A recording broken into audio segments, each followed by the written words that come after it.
My name's Tom Place, this is Chasing Cars, and this is my Subaru Outback long-termer.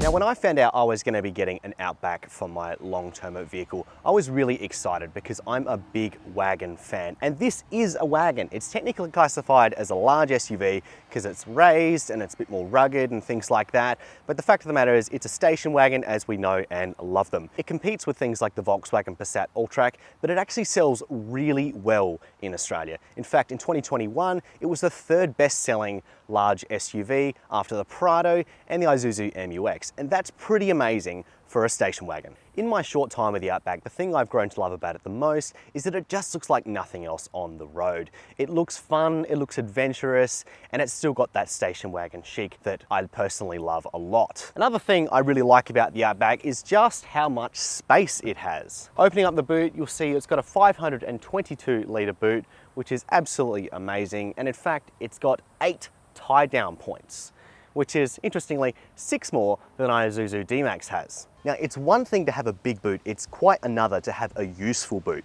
And that's another thing I really like about the long wagon form factor, is this is a long space, but the way they measure the boot to go right up to the window line means that it's a long and flat area, and you've also still got, of course, being a wagon, this area up here so you can put taller items in without much fuss. It's also got a lot of nifty features in here. You can easily just put the rear seats down like so, and you've also got an easy place to store the cargo blind just under here alongside the full-size spare, which is just fantastic for country touring. While you would expect in a car like this to have a very spacious front seat and probably a big boot as well, it's great to see that there is a big back seat in here as well. The seats themselves are angle adjustable, and you've got some nice knee room and a good amount of headroom as well. So yeah, I could see myself doing a lot of hours in this car. Now, one thing I quickly found annoying about the Outback when I first started driving it is that the lane keep assist is on by default when you first start up the car, and that's every single time. Now, there's different settings to that in how aggressive it is.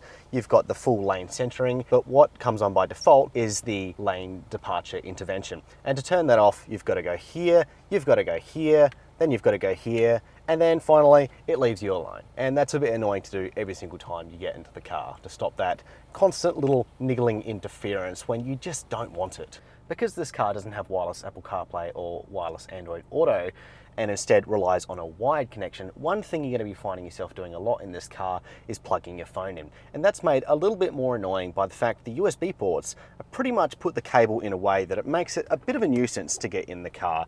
And of course, once it's in there, it's easy enough to go in, but then getting it out is a little bit tricky. And I almost have to rely on the fact I've got a second phone in there to prop up the phone and to stop it rattling around as well in its holder. It's not super well designed, and it would be great to see if the USB port could instead be mounted up here and facing upwards so it would be out the way, or better yet, inside the armrest. Now, Subaru has designed a clever little system where you can put in your phone, and it's got little runners down the side. However, I like to keep my CDs in here for the CD player. And sadly, you can't put it in the subsection here either, as it doesn't have a cutout for the cable.